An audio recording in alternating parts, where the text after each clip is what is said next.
Hola, los que me seguís en Arqueología Rodrigo Silva, ya estamos de vuelta para otra charla, siempre hablando de cosas relacionadas con la Biblia, la teología y la filosofía. Y hoy me gustaría hablar con ustedes un poco acerca de los dinosaurios, desde el punto de vista de la Biblia y el libro del Génesis. Pero no puedo empezar el tema sin antes invitarte a ti, que aún no estás suscrito al canal, a que te suscribas. Si te gusta el contenido, compártelo con tus amigos, dejar un like. Y una cosa importante, no olvidéis activar la campanita de notificación y también dejar un comentario aquí en el canal. Esto realmente ayuda a YouTube a reconocer que este canal realmente tiene valor y otras personas pueden verlo también, ¿verdad? Aprovechando el fuego, también me gustaría hacerte una invitación muy especial. Ahora, a partir del 8 de febrero, voy a empezar la Semana de la Biblia en 3D, que es la Semana de la Biblia en 3D. Hay mucha gente a la que le cuesta entender la Santa Biblia porque fue escrita en un contexto muy diferente al nuestro. Es por eso que siempre surgen preguntas en internet y vengo aquí cada vez para publicar un video, haciendo un punto y explicando otro. Así que hablemos un poco de método. ¿Cómo puedes estudiar la Biblia y hacerla más práctica, más aplicable a hoy y entender bien su mensaje? Por eso llamamos a esta semana Semana de la Biblia en 3D, porque voy a hablar de las tres dimensiones de la Biblia: la dimensión histórica, la dimensión arqueológica y la dimensión espiritual. Estas tres dimensiones darán el contexto y al mismo tiempo adaptarán el mensaje bíblico a nuestro tiempo, sin perder la identidad de lo sagrado, de la teología que hay detrás del texto. ¿Y cómo se participa? Es muy sencillo. Te dejo aquí en la descripción un enlace donde puedes inscribirte. La semana es completamente gratuita. Es un regalo que intento hacerte, no solo a mí, sino también a UNASPE, que me ayuda aquí, y al equipo que me está ayudando a organizar esta Semana de la Biblia en 3D. Porque mucha gente quiere hablar conmigo, charlar, hacer algunas preguntas, y yo quiero ver cómo optimizar la forma en que el conocimiento llegue a vosotros de la forma más didáctica y fácil posible, ¿vale? Así que apuntad esa fecha en vuestra agenda, el 8 de febrero. Semana de la Biblia en 3D, y apúntate usando el enlace que hay en la descripción del vídeo, ¿vale? Bien. Ahora hablemos un poco sobre los dinosaurios y la Biblia. Este tema se hizo aún más fuerte esta semana porque los primeros capítulos de la telenovela de Record, Génesis, ya mostraban a los dinosaurios siendo destruidos por Lucifer, cayendo del cielo como un meteorito. Ya he explicado extensamente en el vídeo anterior que esto es la llamada teoría de la brecha, y hay quienes están de acuerdo con ella y quienes no están de acuerdo con la teoría de la brecha. Ya expuse mi opinión también en ese video. Si no lo has visto, puedes echarle un vistazo allí. Pero aún así, mucha gente dijo: Rodrigo, vale, entendemos tu postura, pero ¿qué pasa con los dinosaurios? ¿Dónde encajan en este esquema de la creación, en el Génesis, en la Biblia? ¿Qué dice la Biblia sobre esto? ¿Existieron realmente? ¿No existieron? ¿Cómo surgió todo esto? Empezaré contándoles una pequeña historia.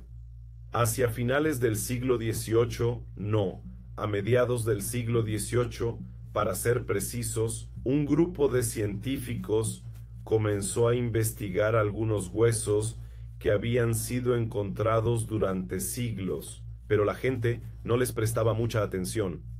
Eran huesos petrificados de animales que ya no parecían existir, algunos pequeños como peces, como una especie de cucaracha que más tarde se llamó trilobite, algunos gigantescos, un fémur enorme, más grande que el fémur de un elefante, por ejemplo, y no era un elefante, no era un rinoceronte, era algún tipo de animal que nadie encontró en la fauna.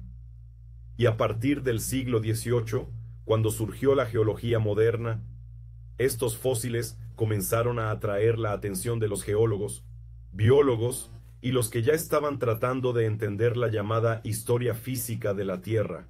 Entonces tienes nombres que sobresalen, como James Hutton, que propuso la idea de que el presente es la clave del pasado. Tienes a Lyell, con sus clasificaciones de tipos de plantas, tipos de animales, taxonomía, que aún hoy es utilizada por biólogos de todo el mundo. Y también tienes a Georges Cuvier, que es el pionero de la moderna. y un estudio llamado paleontología comenzó a surgir en la ciencia para estudiar estos fósiles, estos huesos de piedra que se encontraron en las rocas en montañas. ¿Qué eran? En la Edad Media, cuando estos huesos fueron accidentalmente encontrados, mucha gente pensó que eran huesos de dragón. Esos dragones de las mitologías medievales o incluso de los cuentos chinos, que son esas serpientes con alas que a veces escupen fuego, que inundaron la imaginación de muchos escritores del pasado. Bueno, los nombres de estos animales han empezado a ser, los nombres de estos animales han empezado a ser dados ahora. A partir de las clasificaciones que se daban en biología, por ejemplo, uno de los primeros que nombraron fue el iguanodonte. Y luego, alrededor de 1840, si no me equivoco, creo que fue en 1841, un investigador también llamado Richard Owen decidió llamar en general a estos animales extintos dinosaurios. ¿De dónde sacó el nombre de dinosaurios? Él sabía el idioma griego y en ese momento era muy común en la ciencia para hacer nombres científicos del griego y el latín, por lo que tomó dos palabras griegas. La palabra denios. Denios en griego significa algo aterrador, algo monstruoso, algo aterrador. Y la palabra sauros, que significa lagarto. Así que deniosauros, que se convirtió en dinosaurio, sería en griego lagarto aterrador o lagarto monstruoso, algo así. Entonces, debido a la semántica, algunos terminaron entendiendo lagarto como un reptil aterrador. Luego vino el nombre dinosaurio, 1841, Owen. Hasta aquí, todo bien. Pero estas ideas comenzaron a entrar en conflicto con las posiciones teológicas de la época. Cuando digo posiciones teológicas, no me refiero necesariamente a posiciones bíblicas. Mucha teología, especialmente la europea, a veces no era necesariamente bíblica, en el sentido de tratar de basar las doctrinas en la Biblia, era demasiado filosófica. A lo largo de la teología medieval, muchos padres de la Iglesia, antes del período medieval, durante la patrística, los padres de la Iglesia y luego los escolásticos en la Edad Media, trabajaron mucho en una teología basada en la ratio studiorum, que es la cuestión de la razón, como encontrarás mucho en Santo Tomás de Aquino, por ejemplo, y otros, Buenaventura, San Buenaventura y otros que podría mencionar. Por el lado de la Reforma Protestante, también hubo una influencia muy fuerte de la filosofía sobre la teología en las escuelas alemanas, solo para darte un contexto. Y en este sentido, muchos fueron más a la filosofía y la lógica que a la Biblia, y la Biblia terminó siendo solo un apéndice de ciertas ideas. Y así, surgió con mucha fuerza en las escuelas, incluso conservadoras, especialmente conservadoras, la idea de que Dios, cuando creó seres y los puso en la tierra, Dios nunca permitiría que esos seres, especialmente aquellos con vida que Él les dio, se extinguieran. En otras palabras, todos los tipos de animales que Dios creó en el Edén deberían ser invariables hasta hoy. Hasta hoy. En otras palabras, si me metiera en una máquina del tiempo y volviera en el tiempo al jardín del Edén, vería todos los tipos de perros que hay hoy, todos los tipos de pájaros, todos los tipos de serpientes, todos los tipos, todo estaría allí. Esto fue llamado fijismo. Fijismo. Esas especies que Dios creó serían, desde el Edén hasta hoy, fijas, sin variación. Y Dios nunca permitiría que una clase de animales que Él mismo creó se extinguiera, porque según la lógica de la teología de la época, eso sería perder ante Satanás. ¿Te das cuenta de lo fijo que era? Cuando fueron a la Biblia, basaron este tipo de afirmación en textos como el Génesis. Voy a leerles esta guía ilustrativa aquí, Génesis capítulo 1, versículo 21, que dice así: Y creó Dios las grandes criaturas marinas y todos los seres vivientes que se mueven, los que habitan en las aguas, según sus especies. Esta es una expresión que Moisés usará mucho en Génesis y también en Levítico, según sus clases, según sus especies. Esta palabra especie, en hebreo, es la palabra min. Aparece 41 veces en el Antiguo Testamento. De las 41 veces que min aparece en el hebreo del Antiguo Testamento, 40 están en los escritos de Moisés, en el Pentateuco, y una vez en el libro de Ezequiel. Ahora la cuestión es ¿qué significa especie? Usted sabe que incluso dentro de la biología moderna existe un debate sobre las categorías de las especies. De una manera más o menos generalizada, podría decir que desde un punto de vista biológico, especie significa aquellas poblaciones naturales que logran entrecruzarse, generando descendencia fértil. Eso sería una especie. Si están reproductivamente aisladas y activas, es decir, que pueden conectarse, es porque son la misma especie. Ahora, por supuesto, todo eso está muy bien en general, pero cuando se sale del texto y se entra en el mundo práctico, hay un tremendo debate entre biólogos y expertos en ciencias. Porque, ¿qué tipo de animal puedo clasificar como esa especie? ¿Son el león y la chitara la misma especie? ¿No lo son? ¿La hiena, el coyote y el perro son de la misma especie? ¿No lo son? Ese es un gran debate en biología en el que no voy a entrar. Primero porque es el tema de mi vídeo y segundo porque carezco de los conocimientos necesarios. Por cierto, algo que debería haber dicho antes y se me olvidó, lo voy a decir ahora. No soy paleontólogo ni biólogo. Así que es bueno dejar claro que lo que os estoy presentando aquí lo estoy presentando más con datos de investigación experta, pero no estoy hablando como un experto en el campo, ¿de acuerdo? No confundas arqueología con paleontología. La arqueología con la que trabajo trata más de civilizaciones, escritos antiguos, costumbres del pasado, y la paleontología trata con fósiles, ¿vale? Con los dinosaurios, con la vida antes de la llamada prehistoria, para unos u otros, la vida en la época en que estos seres, los dinosaurios, vivían en la Tierra, etc. En fin, mi especialidad es Indiana Jones y la paleontología se ocupa de Jurassic Park. Así que si coges las dos películas Jurassic Park e Indiana Jones, entiendes la diferencia entre el trabajo de Rodrigo y el de los paleontólogos. Pero como mucha gente, a causa de la telenovela, ha preguntado Rodrigo, ¿qué pasa con los dinosaurios? ¿Qué podemos decir a partir de la Biblia? Pues les voy a contestar aquí, ¿vale? Bueno, ya he mencionado la idea de especie en biología, que no es una idea que se pueda aplicar uniformemente en el contexto. Y en la Biblia he dicho que esta palabra especie se utiliza en la mayoría absoluta de los casos por Moisés. La palabra hebrea que se traduce como especie, la palabra me, significa. También hay un debate teológico, o mejor dicho, un debate etimológico sobre el significado de la palabra, de donde deriva en hebreo. Pero en general, podría decirte, al menos la idea que adopto, que la especie usada aquí en la Biblia es más o menos similar a lo que se usa aquí en biología. Sería un grupo de animales que pueden reproducirse entre sí, generando descendencia fértil. Eso sería especie, ¿no? Ese grupo, ese tipo de animal de ahí, y punto. Esa es la cuestión. Pero volviendo a la historia teológica, entendieron, a finales del siglo XVIII y XIX, el fijismo, que estas especies que Dios creó aquí, según su especie, significaba que estos animales nunca cambiarían o podrían extinguirse.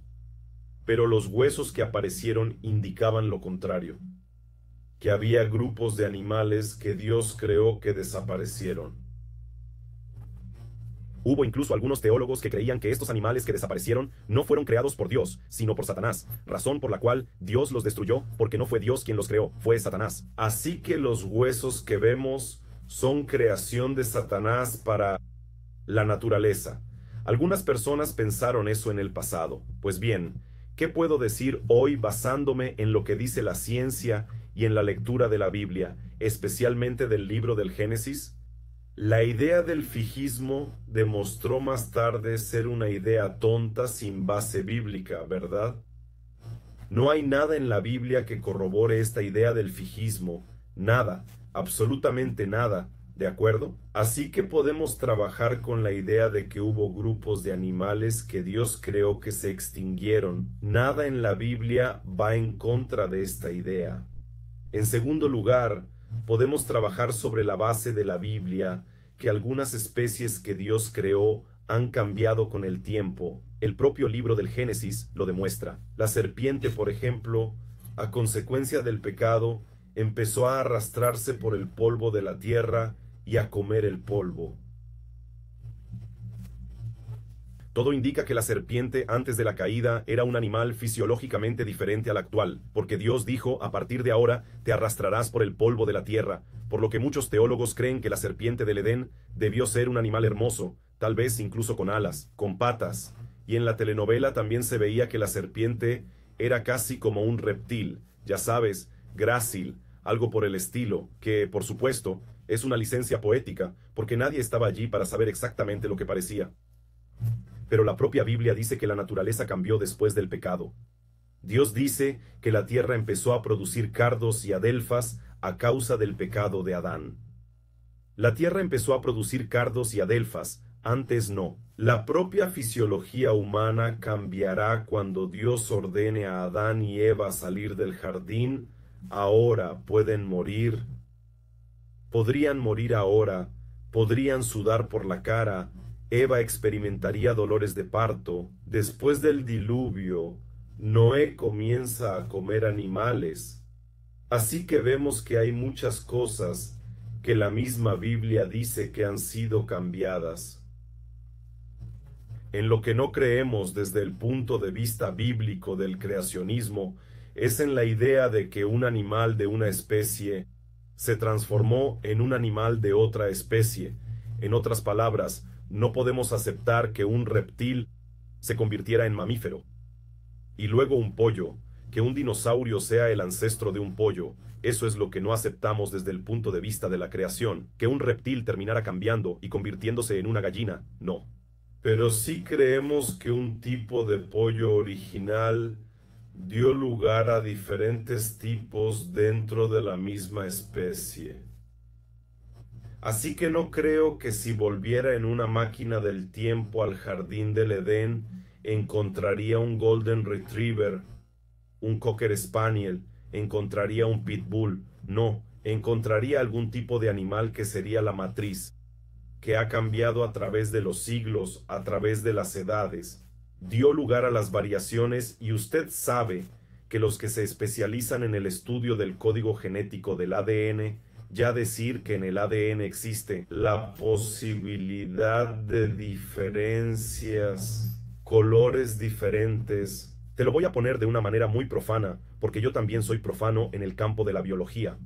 El ADN en la naturaleza, especialmente el ADN humano, es como una caja cerrada de lápices de colores. Entonces coges esa caja de lápices de colores cerrados o cajas plurales de lápices de colores cerrados y se las das a niños en diferentes entornos.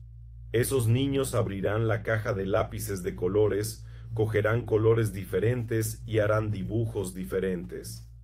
Un niño dibujará en un papel una casa con un árbol. Pondrá mucho verde en la casa, en el árbol, mucho azul en el cielo. Otro niño no dibujará nada con el color azul.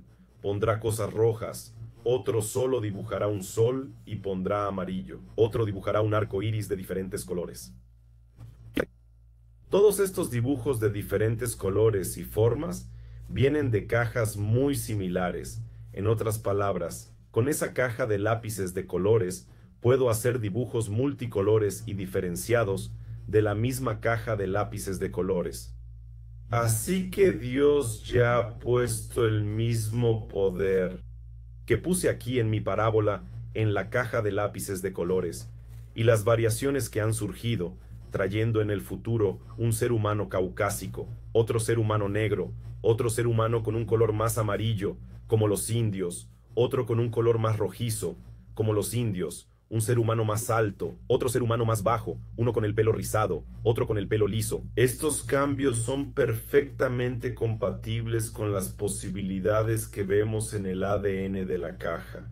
La única diferencia es que dependiendo del ambiente donde estaba ese ser humano o ese descendiente, algunos crayones se hicieron más evidentes que otros, ¿verdad? Por eso el oso polar es todo blanco. Pero ese otro oso gris tiene otro color, el oso polar, seguramente para adaptarse a la nieve y así poder camuflarse del depredador. ¿Te das cuenta de lo sabio que es Dios y de cómo puso esta información genética en el ADN? Por eso, incluso después de Adán y Eva, hoy tenemos seres humanos de colores, tipos y tamaños tan diferentes, pero sigue siendo una raza humana, no razas humanas.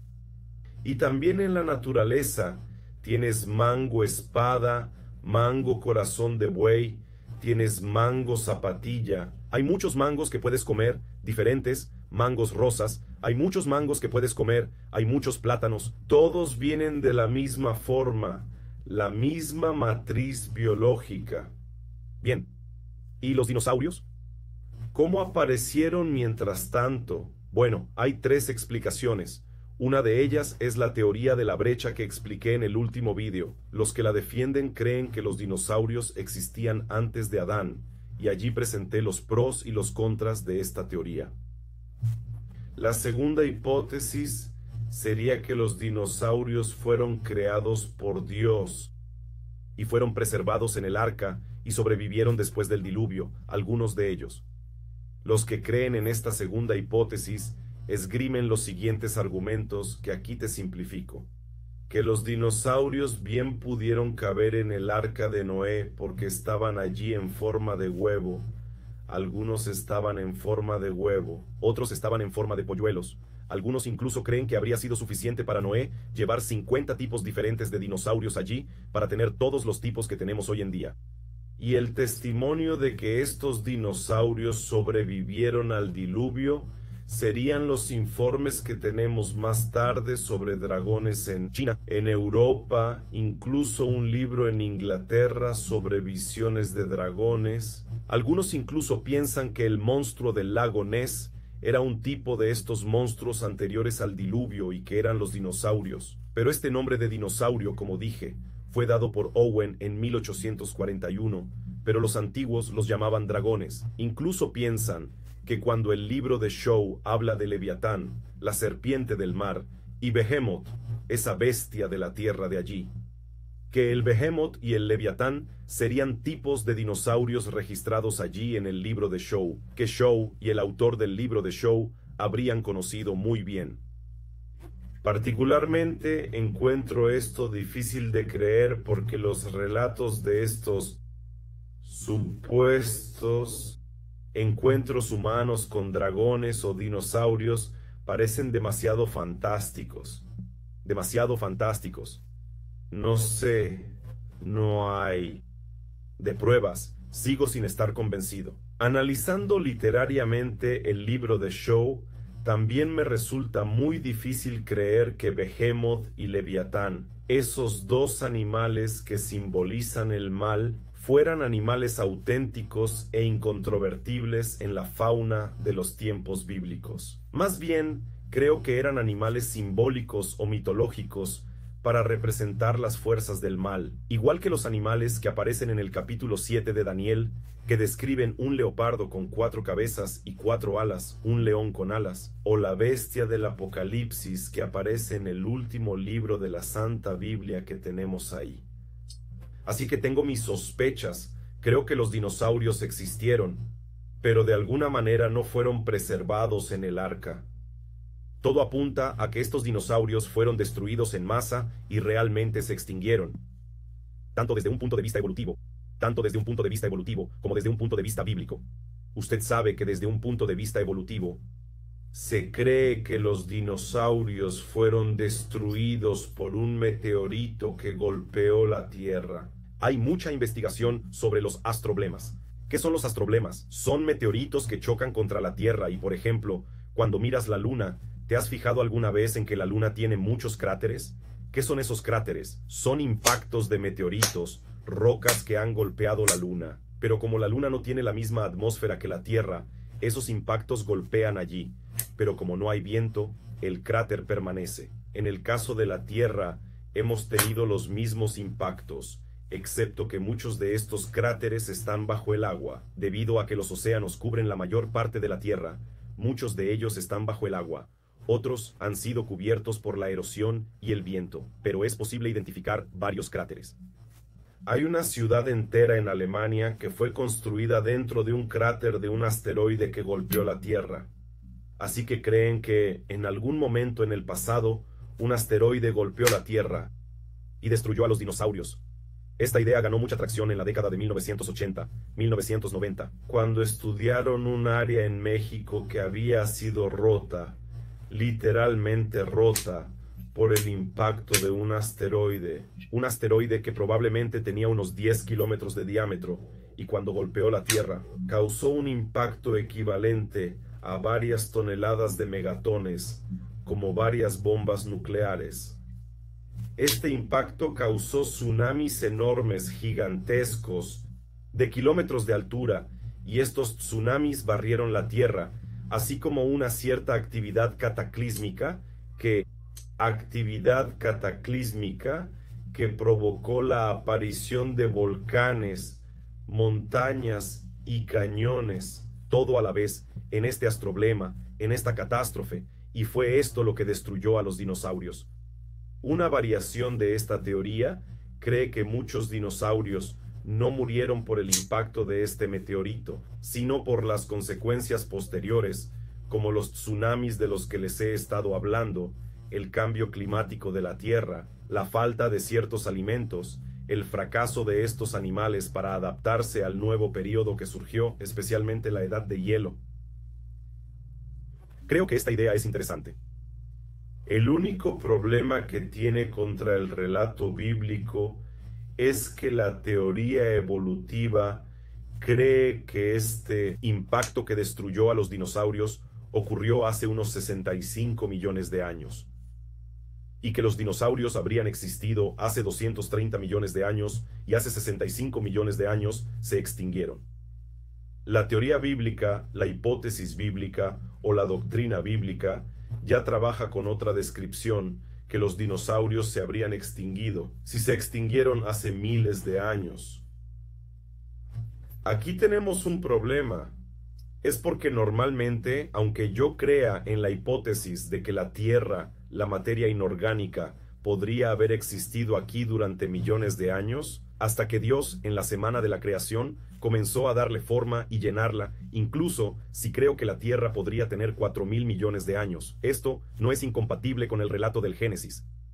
La vida en la Tierra tiene que tener miles de años, porque la semana de la creación tuvo lugar hace unos miles de años, y la vida en la Tierra solo apareció en la semana de la creación. Así que es difícil situar a los dinosaurios hace millones de años. Una forma sencilla de tratar de responder a esto, aunque hipotéticamente, es trabajar con las diferencias entre un evento ordinario y uno extraordinario. ¿Qué es un acontecimiento ordinario? Un acontecimiento ordinario es un suceso geológico que ocurre muy lentamente y es imperceptible para el testigo humano. Por ejemplo, mi casa aquí se deteriora. Como cualquier edificio se deprecia. Y a veces hay una grieta en la pared, una filtración. Si esta casa no recibe ningún tipo de restauración o cuidado arquitectónico o de ingeniería, tal vez dentro de 400 años se caiga por sí sola. Se derrumbará por sí sola en 400 años. Y cuando se derrumbe, debido a su deterioro periódico y lento, algunos podrán decir, esta casa de aquí es vieja, debe tener 400 años, por eso se derrumbó. Ahora, esto es un acontecimiento. Pero un acontecimiento extraordinario sería un terremoto. Si ocurriera un terremoto en Brasil, uno grande aquí en la escala de Richter, esta casa, aunque sea nueva, se caería en 3 segundos.